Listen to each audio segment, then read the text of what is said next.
déclare Kady Mubarak maire de Melun.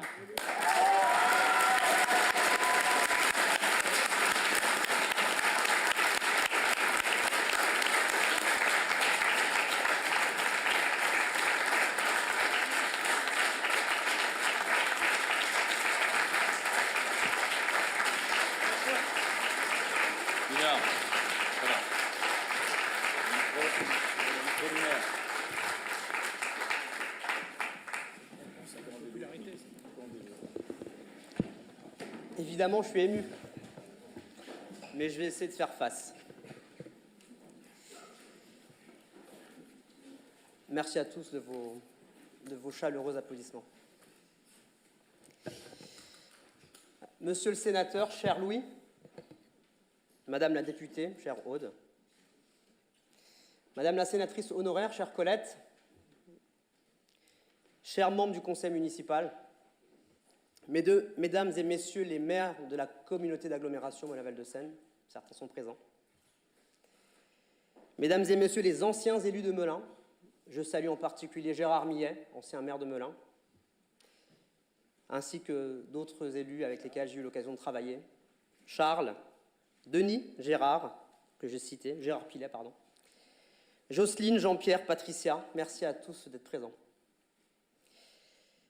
Monsieur le directeur général des services de la ville, cher Stéphane, Mesdames et Messieurs les cadres, chefs de service, agents de la ville, Mesdames et Messieurs, chères Melunaises, chers Melunais,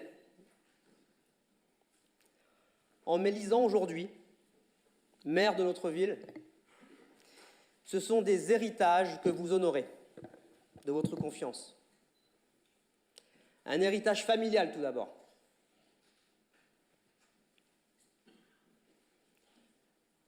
Il y a 15 ans,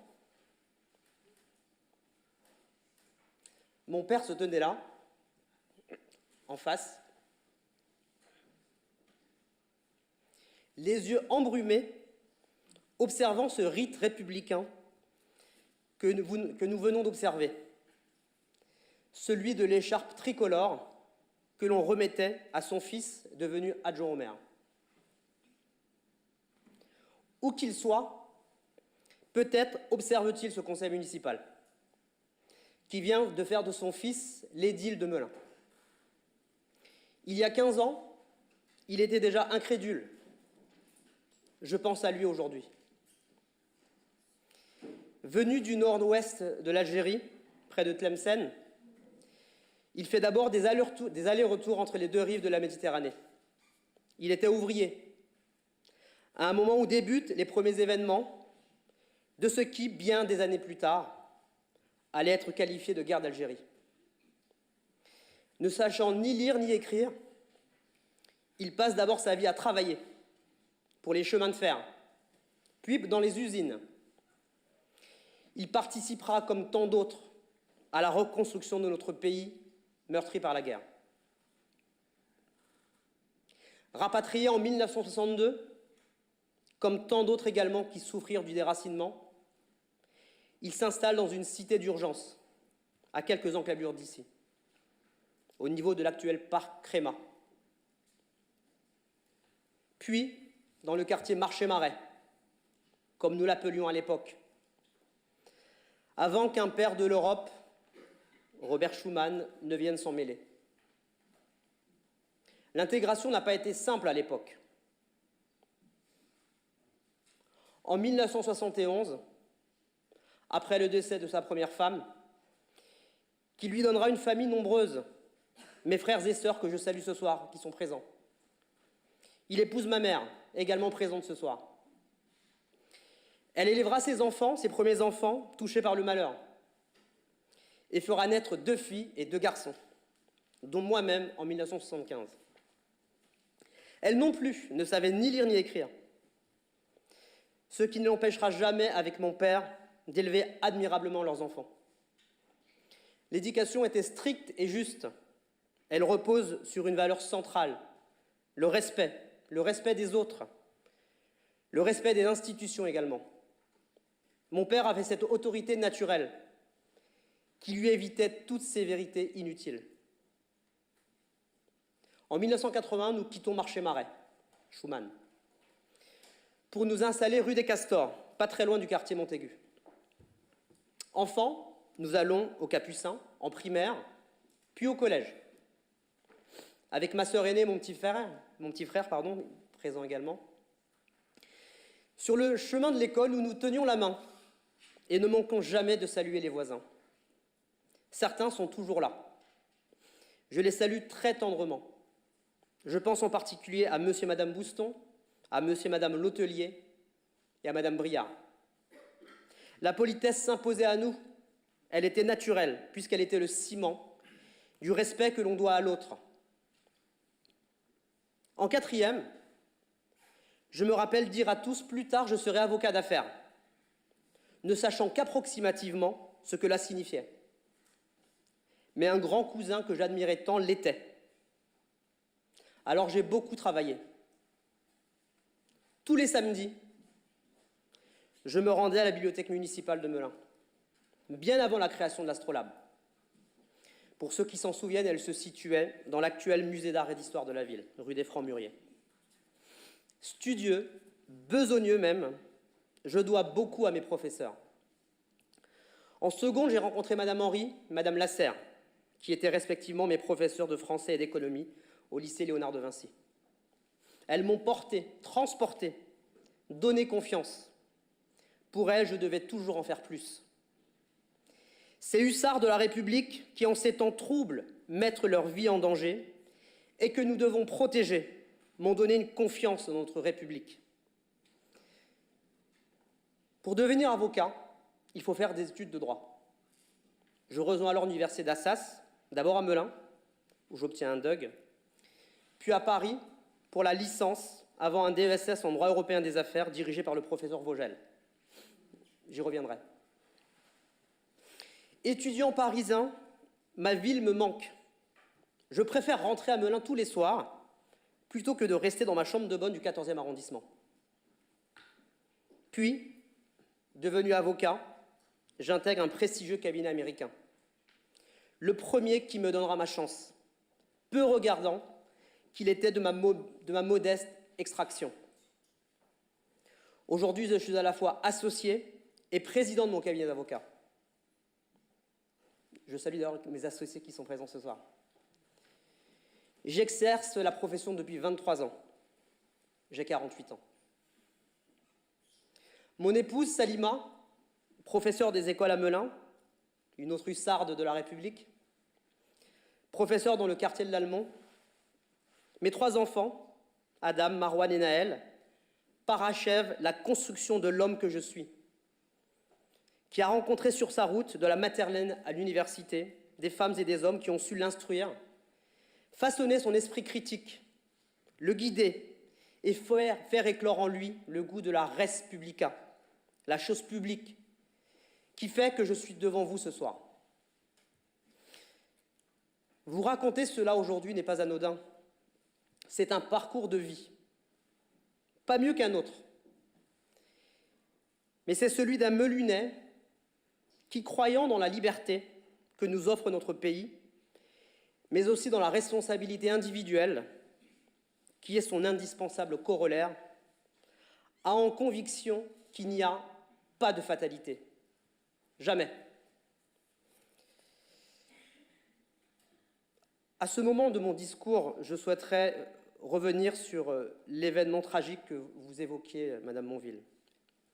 Moment tragique, effectivement, le 17 octobre 1961, qui demeure une cicatrice profonde dans l'histoire de notre pays. Et pourtant, qui aurait pu l'imaginer, il n'y a pas si longtemps, que quelques années plus tard, un descendant d'Algériens rapatrié deviendrait maire de la ville-préfecture du plus grand département d'Île-de-France, la Seine-et-Marne. Bien sûr, nous pouvons ressasser un passé, parfois fait d'ombre, mais il est essentiel, je crois, de voir le présent, d'aller de l'avant. Voir d'où l'on vient ne doit pas nous empêcher de savoir où l'on va. Non pas pour se persuader qu'un quelconque travail serait fini, mais pour se rendre compte que nous vivons dans un pays qui évolue. Peut-être même plus vite que ses voisins. Un grand pays, la France, capable de reconnaître les siens, quand on épouse ses idéaux, ceux des Lumières, de la Révolution, de la République, sans pour autant renier son histoire familiale, sa culture. Et ce sont ces convictions qui ont forgé mon engagement politique. Jeune avocat, je reste profondément attaché à ma ville. J'y ai grandi, fait une partie de mes études. Je la vois changer et mon intérêt pour la chose publique grandit. En 2001, l'opposant du maire de l'époque me sollicite pour le rejoindre. Pourquoi pas, me dis-je. C'est vrai qu'à l'époque, je n'y entendais rien et n'y attendais pas grand-chose non plus. En position non éligible, j'observe plus que je ne participe à la campagne. L'idée fait néanmoins son chemin et je m'intéresse de plus en plus à la vie locale. Et quand, en 2008, Gérard Millet me propose de le rejoindre, le fruit est mûr. Me voilà devenu 4e adjoint en charge des finances. La charge est lourde. Melun est une ville compliquée et l'intégration difficile. N'est pas toujours vu d'un bon œil celui qui arrive vite. Les procès en illégitimité se multiplient. Alors, fidèle à ce que je suis, je travaille, fort de la confiance que le maire m'accorde et à qui je dois énormément. Gérard Millet a pris un risque en me mettant le pied à l'étrier et je lui en suis reconnaissant. J'ai pour lui une infinie tendresse. Ce premier mandat est celui de l'apprentissage. La conquête est différente. J'y serai confronté en 2014 puis en 2020. En 2014, l'arrivée de Louis Vogel à Melun marquera un tournant pour notre ville. Elle dynamise notre équipe et son élection comme président de la communauté d'agglomération va entamer la mutation de notre territoire. Le professeur Vogel, que je connaissais, a troqué la robe de professeur et d'avocat pour l'écharpe de maire. Il l'a fait avec maestria, car je le répète, Melun est une ville complexe. À ce moment de mon propos, je voudrais rendre un hommage appuyé à Louis, à toi, qui exerça avec talent, diplomatie, compétence et efficacité cette fonction de maire.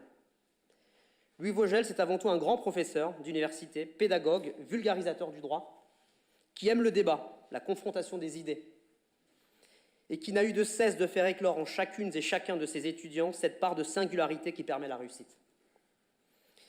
Louis Vogel, c'est aussi une vraie vision pour Melun et son agglomération. C'est une volonté à toute épreuve, la recherche du plus grand dénominateur commun. C'est le combat contre la médiocrité.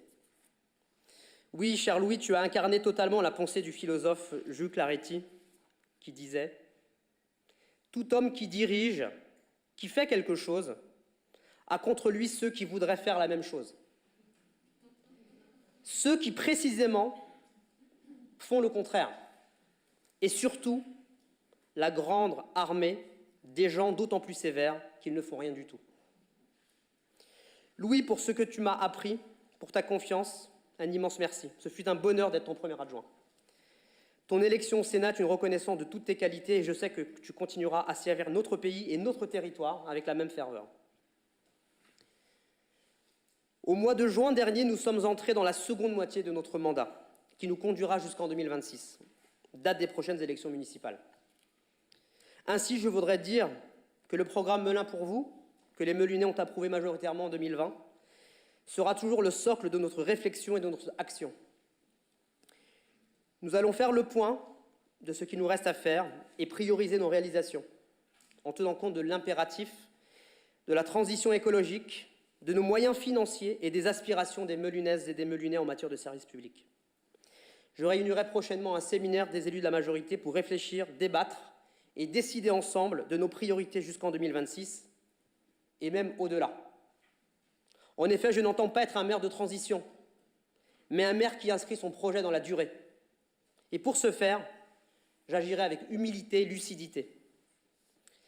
La gestion d'une ville, surtout aussi dynamique et diverse que Melun, impose effectivement une grande humilité.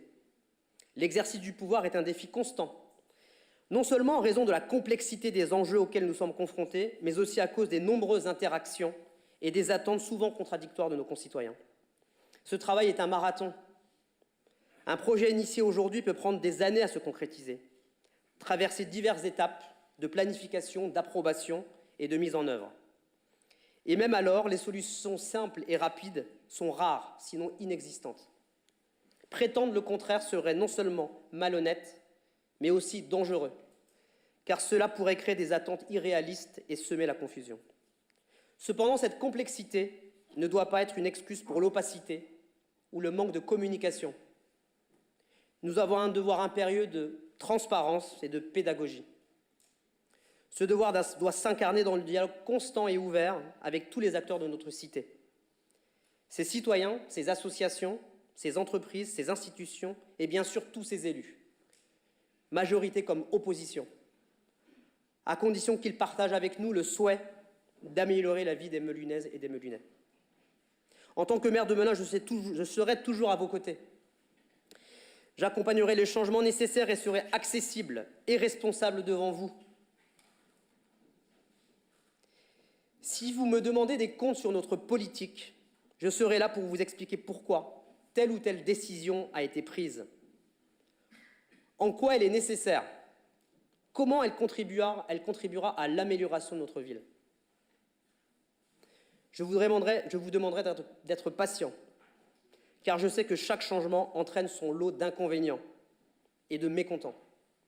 Mais sachez-le, je serai là, avec mon équipe, unie autour d'un projet ambitieux.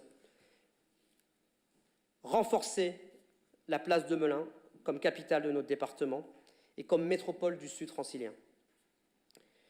Je serai également un maire lucide, car la lucidité est indispensable pour naviguer dans le monde complexe et en constante évolution dans lequel nous vivons.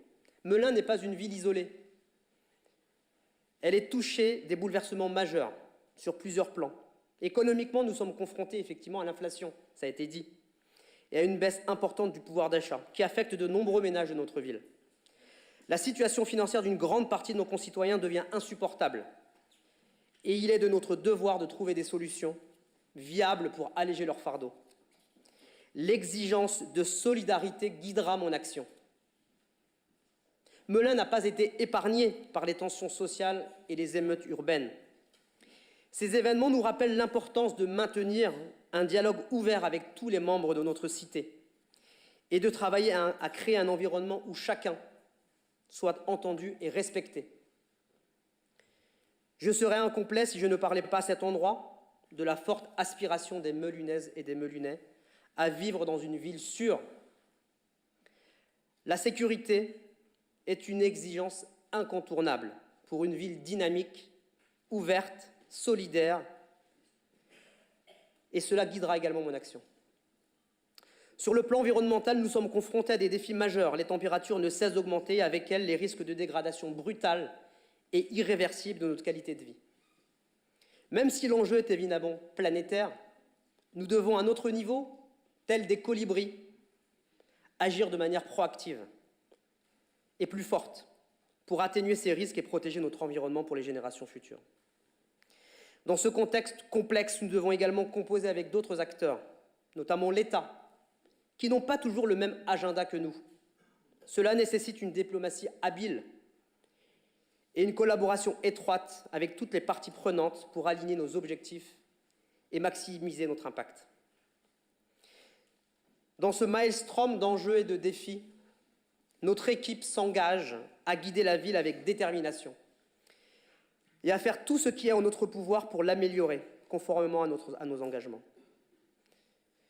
Nous ne prétendons pas avoir toutes les réponses, mais nous avons la volonté et la détermination sans faille de chercher des solutions, de les mettre en œuvre et de les ajuster en fonction des résultats. Et je suis convaincu qu'ensemble, nous y parviendrons. J'ai conscience ce soir de la tâche qui m'attend, mais mes adjoints sauront prendre leur part du travail, ainsi que les conseillers délégués, chacun dans leur domaine. Merci à tous de m'aider. Merci à l'administration de la ville, le directeur général des services qui a toute ma confiance, en passant par les cadres et agents ici présents. J'ai besoin de vous et je serai pour vous un maire à l'écoute. Merci enfin à mon épouse, Salima, d'être à mes côtés et d'accepter avec une extrême bienveillance de voir son mari et père de ses enfants sacrifier une partie du temps qu'il pourrait consacrer à sa famille pour son métier d'avocat et son engagement pour les Meulunaises et les Meulunais. Devant vous, je repense à mon père. Et c'est fort de cet héritage familial que je veux transmettre les valeurs de respect dont notre ville a besoin. Devant vous, je tiens à exprimer mon infinie gratitude à mes prédécesseurs, présents ce soir, et également spécialement à toi, Louis. Depuis notre rencontre en 1999 à l'université, jusqu'à ce soir, tu m'auras accompagné dans les étapes décisives de ma vie. Et c'est fort de cet engagement politique que je veux poursuivre la transformation de Melun. Et ce sont forts des convictions qui m'ont forgé, que je veux, avec humilité et lucidité, commencer ce nouveau chapitre de notre histoire commune. Vive Melun, vive la République, vive la France.